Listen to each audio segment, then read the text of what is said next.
What's going on, guys? Welcome to the episode of the Awards Buzz podcast. I am your host, Ricky Valero. On today's episode, we are going to continue with our 2025 Oscar predictions by giving you an update here at the end of December for all four acting categories. It is a wild race where I still think that people are jockeying for position across the board. As always, I am joined by my partner here, Mr. Benji. How are you, man? Very, very good. Thank you, sir. Very happy to be back on another lovely episode, recording on Christmas Eve as we speak right now. So we're really getting ready for the season with what we love best, which is talk about Oscars. Yeah, for sure. And there's definitely been quite a few things going on when it comes to the actor races because we had several different categories jockeying for position. There's several different things that we have to take seriously, which we didn't know that we're going to have to take seriously. And that's the perfect way to kind of segue right now for Best Supporting Actress. And I feel like I feel like we have our Oscar five, and it'll be interesting to see where you kind of fall in line with that because there is maybe a sixth that could play a little bit sleeper pick there. But as you look at the category right now, before we give our predictions of that five, what do you think of the category overall right now? I think out of all of the acting categories, maybe except supporting actor, this is probably the one that I'm most certain that when I come to predict it right now, it will be the most accurate come Oscar nominations. I think the top three are I don't like to use the word, but I'd go as far as say they're guaranteed. Number four is like an 8% chance, and my number five, I'd say 60. But yeah, they're all pretty lined up because once you kind of get out of this top five and you start looking at I mean, there are ones that I think are more deserved and better, but if we're looking at just pure odds, I feel like these ones have the best chance. Yeah, I'm in the same boat because it was funny last time we talked about this category. We're like, well, we need to see if Wicked's going to be a serious player. And as each week has progressed, it became a serious player. But the funny thing to think about Wicked right now is it became a serious player with some of the major awards, teams from, CCA um, to the Globes to NBR's picks to, but I really haven't seen this film painted throughout the critics groups the way that I knew that it wouldn't. But it doesn't mean it's still not going to show up Oscar morning because I feel like this movie is going to be spearheading to probably 8 to 10 nominations on Oscar morning right now, right? I mean, you say that, but it's gone as far as to win the Best Picture at a few critics associations. So whilst some haven't gone all for it, the ones who have really have, and I think that says a lot. Like I look back to years where shocker wins like Coda and Green Book happened, and they didn't get a bunch of critic love, but in the kind of groups that they did get in, when they got in, they got in. So it does kind of make me raise an eyebrow for a bit, and I'm definitely curious to see how that'll play out come a few months' time, but yeah, it's funny because I feel like I've got to eat my shit so bad. I think last time I was on this pod, I was making fun of the idea of Wicked being an awards contender. Now it's like number two or three in Best Picture. So it's I still don't think it's going to happen come the end of the day, but I'm not ruling out. I'm not saying it's impossible. Oh, I think it's winning Best Picture.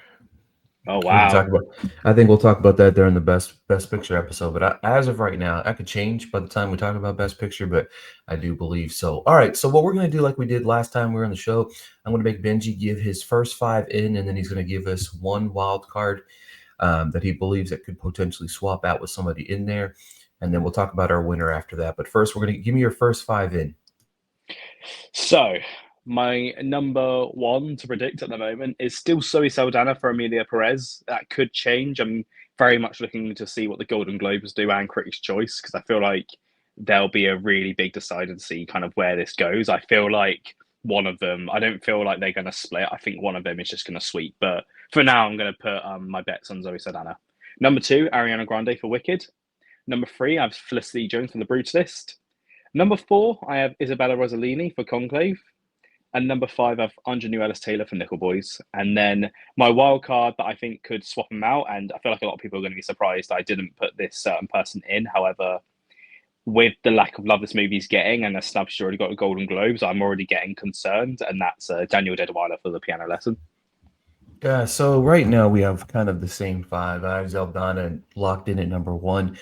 Grande, I think, is the only person that can upset her in Mm-hmm. this category. I think that she's the only person that has a chance to actually win this outside of Zaldana, I do think that she's going to run away.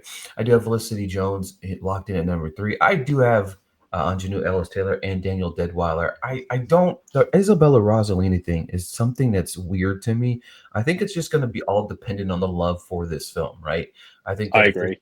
peppered across the board, it's like some critics and some pundit or some critics and even some of the bigger groups like the Academy, when they start checking boxes, they start checking boxes of their favorite film, and there's like, you know what, it's easier to do it this way than it is to vote for somebody that has no chance in hell at it, which I'm the opposite. I always vote for the guys that have no chance in hell in it. Even looking at my critics choice ballot, I had three acting performances in my lead roles, and not a single one of them made it into the big category because I'm voting for what I want, not for Yeah, yeah, yeah. You know what I mean? exactly.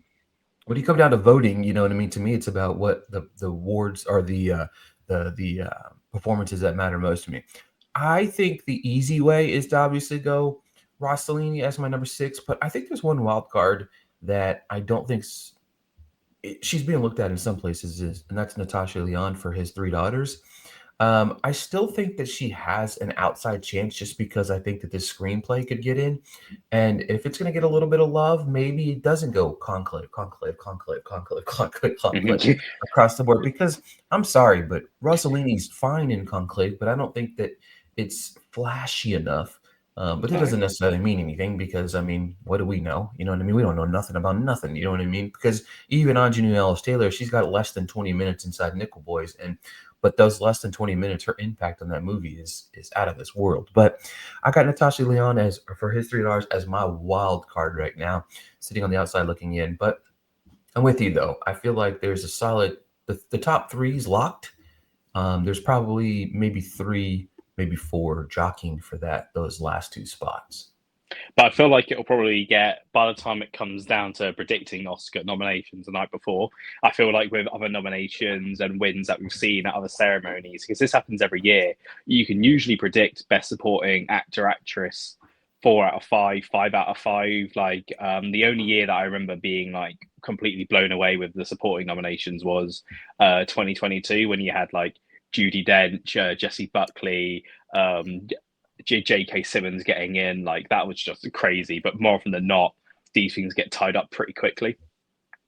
Yeah, for sure. I mean, obviously, at Everything Everywhere All at Once, where people kind of were predicting Stephanie to get in, but then kind of shocked that both of those supporting performances got Mm-hmm. into to supporting actor. But yeah, I agree with you. I think at least four or five of these are going to be locked in as we get ready to inch closer with the Globes. I mean, but I don't really expect anything to change when it comes to the Globes or Critics' Choice or anything, just based on it's the Zoe versus Ariana show. That's it. You know what I mean? Like it's them, and then everybody else is going to kind of follow the line. I'll be interested to see what SAG does as well. When does SAG announce? SAG is announced at the start of next month, I believe.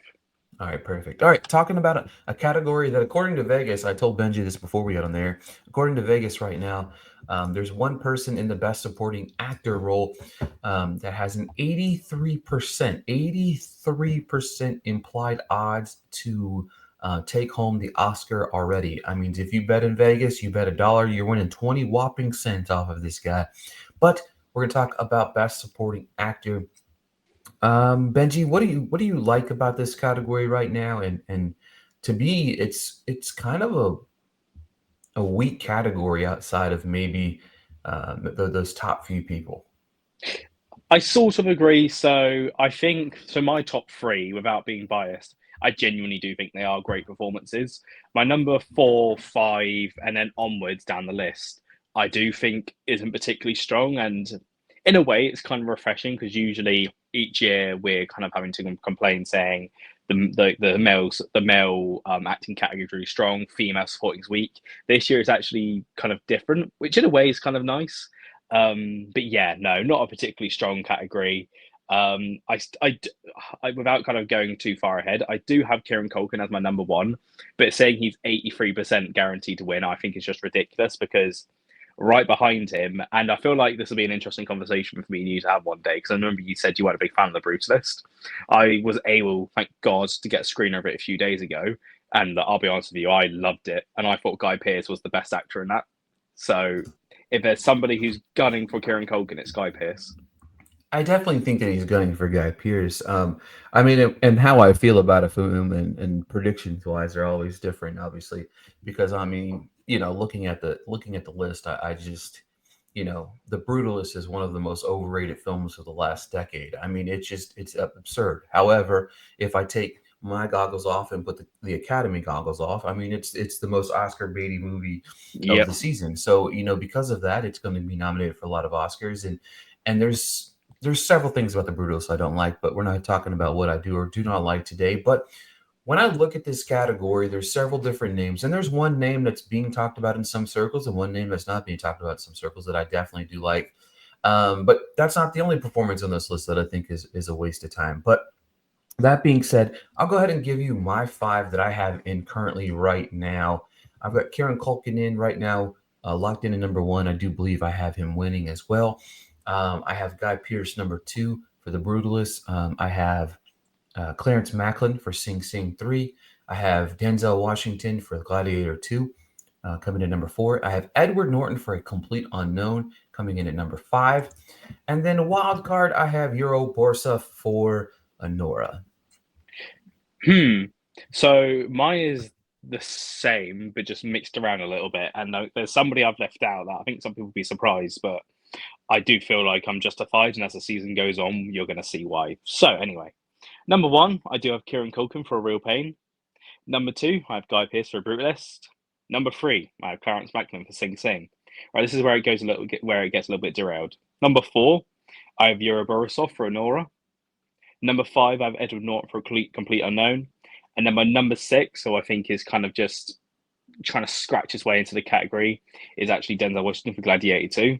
Some people may think I'm kind of crazy for doing this because, he's Denzel Washington, he's been getting nominated well so far, but you got to look at this. This is a blockbuster movie that's currently sitting at 6.8 on IMDb. He's good in the movie, and I really like him, and I'd like to see him in the category. But even with all that in mind, I still don't think he's that good to the point where he can kind of etch his way into a category with all his performances when he sits in a blockbuster movie that's being kind of mediocrely rated. And a lot of people would kind of cite Angela Bassett being an example when this happens, but with Black Panther Wakanda Forever, there was a lot more of like a motivation behind giving the nomination and kind of the story behind the scenes of what happened with Chadwick Boseman had lots to do with that.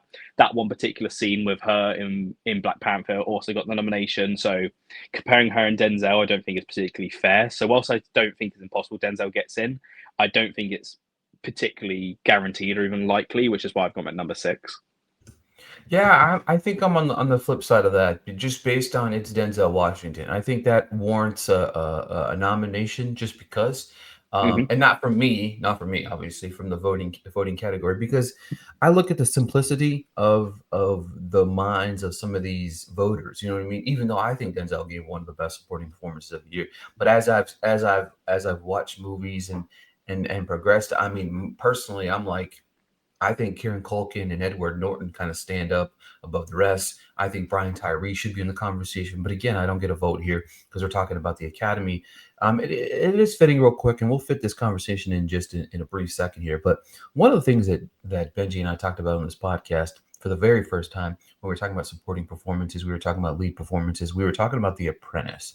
And we talked about how this movie would be the type of movie that was either going to go for or against it. Now, we've seen several awards bodies not be shy and do it for, but then, of course, the conversation has stemmed throughout this entire awards campaign about whether or not it would be in the forefront. Because before we were talking about Jeremy Strong as a potential, powerhouse in the five, and then even Sebastian Stan. And I don't think it's in that same boat anymore. But I just wanted to remind everybody that we were talking about it before everybody was. That's all I was going to say about that. Benji? What do you make of maybe the next five? You know what I mean? The Tucci, the Strong, the Henry, the Starkeys. Do you believe the hype of maybe Jonathan Bailey can sneak in there? What do you think of the next 5 to 6 guys that are on this list? Jonathan Bailey, absolutely not. And no offense to him, he's fine in the movie, but I think anybody who's seriously predicting him is just being. I don't want to make anybody mad, but I just think they're being plain old ridiculous. Like that was just a very kind of. It's pretty standard, fine performance. He kind of did what he had to do, but there was nothing in it that was Oscar worthy for fuck's sake. So I don't believe in the Jonathan Bailey hype. I guess kind of outside of the six that we mentioned, like there's only really three other possibilities I think could happen. I think that's Stanley Tucci for Conclave, maybe Peter Skarsgård for September 5, and maybe Jeremy Strong for The Apprentice. Now, I know The Apprentice did okay at Golden Globes. It got lead and supporting actor, but whilst, the Golden Globes have definitely tried to change for the better, I think with September 5 getting into drama, The Apprentice being nominated, you can still tell that they're a little bit Globesy somewhat. And I feel like that was just a very Golden Globes thing. Like it didn't show up at Critics' Choice. I seriously doubt it's going to show up at SAG. I really don't think a movie like The Apprentice would make an appearance at the BAFTA. So I feel like it should just kind of celebrate its nominations at the Golden Globes and leave it there. But you kind of so you're kind of going through the rest. Like there are some pretty good performances actually, to be fair, scattered through the year that I would give it a nomination for. However, like the likelihood of them actually happening is just second to none, which is kind of sad. Like I'm looking at the two supporting boys from Challengers. I'm looking at Austin Butler in Doom Part 2. I'm looking at Adam Pearson in A Different Man. Like really, really great performances, but it seems like we're almost looking in the wrong direction, which is a shame. But unfortunately, I feel like that could be a complaint in any year because we've all got different opinions on kind of what we value as art and what we like. But Yeah. so I that's mean, kind of my general opinions. if we were voting on, if we were doing our picks, I mean, half these people wouldn't even be on my list at all. So, Oh, 100%. I do all find right, I'd be go ahead. curious to know if one day they did like a like they did like a people's choice like version of the Oscars and they did all these categories, but they just got people worldwide to vote, how different that would look. Oh my God, it'd be terrible, or not terrible. I think it'd look crazy just based on Yeah, on maybe that's not a good idea. everybody's. You know what I mean? Like we would have every category would be wicked, wicked, wicked, wicked, wicked, wicked, Yeah, wicked, yeah. wicked, wicked. Maybe I take that back. Maybe it's not such a good idea. No, the Globes already did that with the People's Choice Awards or whatever, or the Box Office Awards, and then didn't even nominate half the movies that are the best box office movies of the year. So, Yeah. that being said, all right, talking about overrated performances, we're going to move over to the Best Actor category, where it's definitely an interesting race because there's a lot going on in here, but very little at the same time. I feel like Hmm. I'm almost 80% positive about the top four. And then the fifth one, I'm almost like, 75% positive that we're going to see these five in this category. It's almost, in my opinion, a lock. I would hope that somebody jockeys for position here that we see but there's not really going to be because I think the same guy's going to kind of walk through. I do have somebody else winning, but Benji, give me your five in for best actor right now, and then of course give me that one wild card, and we'll dissect the category after that. So, as you mentioned, this category does seem pretty sure. Like, there's always room for a snub, and I'm very concerned to know if there was a snub, which one it would be, because I actually do think these. I feel like we may not completely agree, but I do actually think these five performances are fantastic, even if they're layered in not particularly great films that I'm fond of. But I feel like we're going to have the same top five. So my number one is Adrian Brody for The Brutalist. Number two, Timothée Chalamet for A Complete Unknown. Number three, got Ray Fiennes for Conclave. Number four, got Colin Domingo for Sing Sing. Then number five, who could kind of flip flop with my number six, but I'm a lot more sure on him than my number six choice is Daniel Craig for Queer. And then for my number six, I've kind of batted back and forth on which one it could be. I would have been a lot more certain of my number six, but then with its poor showing at Critics' Choice, it did make me a bit nervous. But if it has some sort of renaissance or the Academy just pick up and they love it, there is a very small chance I think Jesse Eisenberg could get in for real pain. Yeah, so mine's kind of the same. My predictive runner right now is Timothy Chalamet. I think he's going to win the Oscar. I'm Fair? on record saying that. I still think that he's going to. Adrian Brody's two. I have Fines three. Domingo four. I have Craig in. I did the same way. I'm swip swapping back and forth with him and Eisenberg. I think Eisenberg has a chance. Just depends on how well the movie does. Like I said, I feel like if we're talking, if it's going to get picture, it's going to get the screenplay, supporting, but it's really that's it. Like there's nothing else that it's going to pop up on to really kind of ramp up its chances. But Daniel Craig, I feel like it's like a 50-50 proposition right now, maybe even 60-40. But those four, I feel confident just about more in any category that there is. You know, Brody, Chalamet, Domingo, and Fines. I feel those are, in my opinion, no, I don't never say locks because the Academy has not, they've been not shy about shocking people on Oscar morning. But I'm about Mhm. 85% positive we can expect to hear those four names Oscar morning. Yeah, so I completely agree. Uh, I'm very kind of Yeah, I'm very kind of curious to like know if there was a snub, which one it would be. And I think the problem that Daniel Craig has, and the reason why we can't be as certain for him as we can for our top four, is that it's a really great performance, but just layered in a movie that some people love, but a lot more people really don't like. And I feel like for the Academy, who maybe like their work that's a little bit more straightforward and easy to follow, that may be where his biggest obstacle is. I'd love to see him get in, but yeah, he's number five for now, but I think it's very 50-50.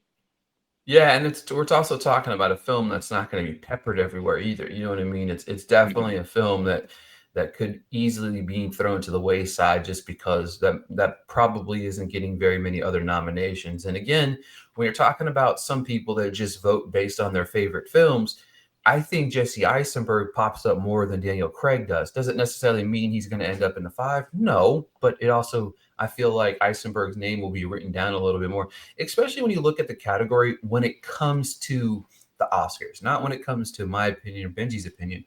When you kind of move beyond that, you have both Sebastian Stan's performances, you have Hugh Grant, who randomly keeps popping up.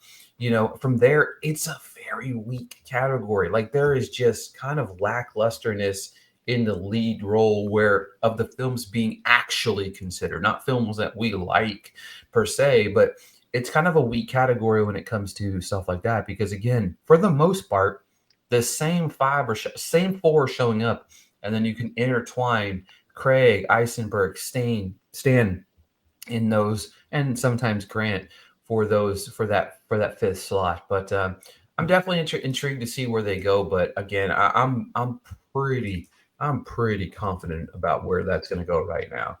Um, all right, moving over to the Best Actress um, Academy Award here. This is a category that feels very much interesting because Yeah. when you look at the predictive five, you have a solid amount, and we'll talk about this in a second. And then if you look at the first, I don't know, two or three out, it's pretty damn strong. So this could be one of the most interesting categories when it comes Oscar morning because there's a lot of people that somebody that's even sweeping categories in some places that some people aren't predicting, and then some people that are predicting that I'm like it doesn't jazz up. But what do you think about the overall look of the best actress race? I've had a complete and utter war in my head of this category, and since the last time we spoke, I've completely changed the list around. And honestly, it wouldn't even surprise me if, come Oscar morning, only two out of five of the people I predicted get in. It is crazy, and I think the lady from the movie that we were raving about most last time, who's one of my absolute favorite performances of the year, that being Carla Sofia Gascon. I had her at like my number one or two last time. Now I have her at number five, and it pains me to say it, but I feel like there's so much going on right now, and when often sometimes in the academy when things are just so like this in a category, sometimes they can lose sight of like what they're doing and what they're voting for, and sometimes like randos get in, and I'm very nervous that that's the case, and I feel like despite the fact of my feelings of the movie with the kind of broad opinions of Amelia Perez coming more and more out, and more people very unnecessarily and unfairly taking digs at it and kind of mocking it on X. I just don't feel anywhere near as confident as I do in her now. Like I even the nomination, I'm a bit like maybe on. I'm completely ruled out for the win now, unfortunately. But at the same time, I've also got somebody at my number two who I'm very excited to have my number two. So swings and roundabouts. All right, give us a five in the first one out. So my number one is Mikey Madison for Honora. Number two, I've taken a bit of a risk here, but I do feel like she has a very good narrative, and if it really works out for her, and this is very like 30-70% chance, but I think she could win, and that's Demi Moore for The Substance. Number three, Angelina Jolie for Maria. Number four, Cynthia Erivo for Wicked. Number five, as mentioned, Carla Sofia Gaston for Emilia Perez.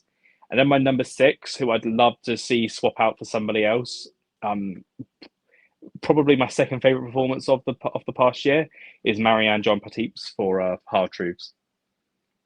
Yeah, and it's crazy that Marianne is just like lingering around and she's winning damn near everything. You know what I mean? Like it's crazy how many awards she's winning. But my five currently in, I have Mikey Madsen at one, I have Angelina Jolie at two, and I'm gonna say this, and this is just right now. This is how I feel. I feel like I believe the only person right now that could beat Mikey Madsen is Angelina Jolie. I feel like she's the only. I think Mikey Madsen is running away with this Oscar. I think that she's going to win. I think in my head, I think there's a 75% chance she's going to win because I feel like this film's going to take a lot of awards. Um, Not deserving. But I feel like this movie is just jockeying for position, and I feel like it's got all the right things moving for her. But I feel like Jolie just. I mean, I know a lot of people are kind of overlooking the performance, but it's Jolie. It's that performance is actually fucking phenomenal. Mm-hmm. And I think it's like flying under the radar, but it's also something that I can feel like seeing kind of rise to the cream of the crop here.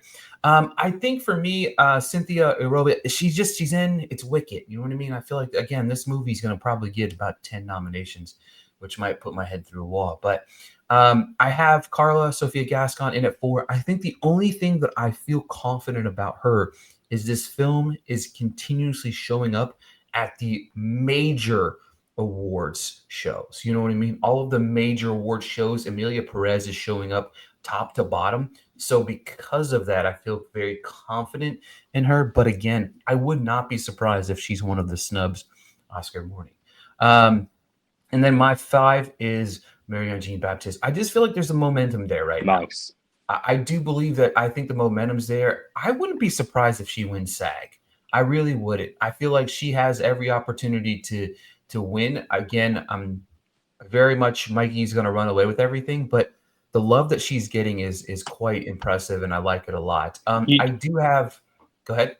you do sometimes, before we kind of move on, because I'm actually very curious to bring it up with you. You do sometimes get performances like this, like kind of Regina King and if Beatrice Street would talk, who kind of start their run in the award season, maybe not on the best foot path, but they just build and build and build that momentum, and people see how great they are, then they win. Now, but Marion John Baptiste, like being completely biased right now, she gives a fucking amazing performance in Half Truths. Like, I just want to know why she's so mad. Somebody tell me why she's so. No, I'm just yeah, kidding. She was mean. She's a mean lady. yeah, and she doesn't even do anything that scary in the movie, but you feel scared of her and you feel her pain all at once, and you can laugh at her, and she just does it so beautifully. And with that and her career narrative, and not only that though, but she's kind of campaigning and she's very likable in the interviews that I've read up on her. So, do you think there's like a 10% chance that she can maybe like get nominated, Critics' Choice, SAG, BAFTA? Maybe win something like BAFTA and then go on to win the Oscar. I mean, the BAFTA and Oscar alignment is very strong. Yeah, I could again. That's why it wouldn't surprise me. I feel like she's one of the people that we're talking about. Oh, she's not going to win or she's not going to be nominated because she's winning like these critics groups, right? You know what I mean? It doesn't always intertwine. Like to me, I'm still there's. I was very anti in the belief of Wicked. I'm very all in on Wicked. As I sit right now, I think Wicked's going to win Best Picture. I could change my mind. Give me a week, and I might change my mind. But I'm still very much when I look at the films that they're in the conversation, it just feels like such an Academy win.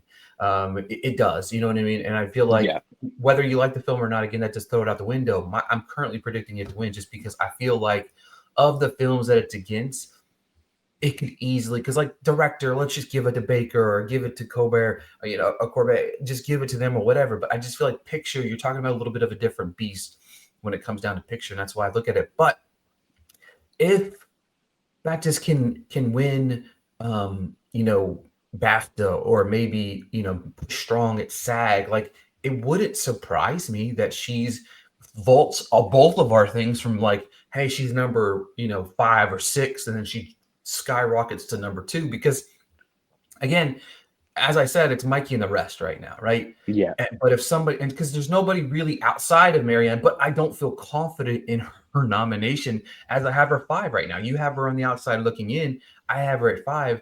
And no matter how many wins she has here, I need her to win something of substance, not to use the pun there, something of substance for me to really consider her as a threat to Mikey. So when we gather, when we start talking about, after the nominations are announced and she's nominated, that's the first foot in the door is her getting nominated. From there, it's like, all right, let's have the conversation of her potentially winning this thing. But for me, my Fernanda Torres, I think that she's still a threat. I think that she can still very much be nominated. I think she's right there on the cusp of it. I'm very much not in the belief of the substance being Academy Award. I feel like that's going to blow Twitter up whenever it doesn't get the nominations that people think it's going to get. However, I could be wrong. You know what I mean? I just don't feel like. I feel like Marianne Jean Baptiste's run is a little bit stronger than Demi Moore, and I feel like she's the biggest threat to her nomination right now because Yeah. I feel confident in Mikey, Jolie, and Cynthia. I feel confident in those 3 being nominated. I feel actually very confident in those 3 being nominated. And then it's like Carla, Torres, Marianne, you know, Demi Moore. You have a list there, kind of going on and on of people that are kind of jockeying, for that 4th and 5th slot. But I'm not It a believer in the substance yet. it's quite tricky though, because like I do look at I look at a lot of these, and the best actress this year is really, really fucking strong. Like it really is. Like like Mikey Madison, Carla Sofia Gaston, Angelina Jolie, Cynthia Erivo, Demi Moore, Marianne John Baptiste, Nicole Kidman, Fernando Torres, Saoirse Ronan, June Squibb, Pamela Anderson, Kate Winslet, Tilda Swinton, Zendaya. Like there's so many options they could go for, and it's difficult because I was about to make a comment right then that I'd swap out Fernando Torres for Cynthia Erivo. But then I was like, wait, no, because then where's room for Marion John Baptiste? Oh no, but I'd also really like to see maybe Nicole Kidman like get in, and Pamela Anderson. Like, where's the room? Like, it's so any which way this goes, I feel like I'm going to be a little bit disappointed that somebody else doesn't get in. But I feel like any which way it will be a. There's things I'd like to see over some other stuff, but any which way you look at it, I think it's going to be a pretty good lineup. Yeah, it's going to be a pretty good vibe. I mean, I personally, Cynthia, I think is decent in Wicked. I don't know if I'd have her in my 5, but outside of that, I think you could have a strong 5. I'm also not a Demi Moore person because I didn't think she was. I thought Margaret Qualley is the best part of Substance, but you brought up a name that I'm intrigued by, and that's obviously Nicole Kidman because I think she's somebody that could sneak in there at 5 and not really surprise me just because it's Nicole Kidman, and B, the type of performance that she gives in the film that I feel like the Academy could reward because it is a very daring performance. Yeah, yeah, Um, yeah. so it wouldn't surprise me to see her name pop up on Oscar morning, but It'll be very Glenn Close and Fatal Attraction nomination. very much so, very much so. But that is it, folks, on the acting portion of the Academy Award predictions from Benji and I. We'll be back very soon. We'll talk probably Best Picture, Best Director. And then once we do that, we'll probably give one big final shove for the Academy Awards with our predictions, our final predictions as we head into the Oscars, because it's going to be quite an eventful season. And then after the nominations come out, Benji and I can start our fun little predictions of who's going to Oh win. yes, And best hopefully time it's a of year. lot. Yeah, and hopefully it's a lot better than last year when it was just, all right, everybody pick Oppenheimer. All right, there's your winner. Yeah, But yeah, it's that one.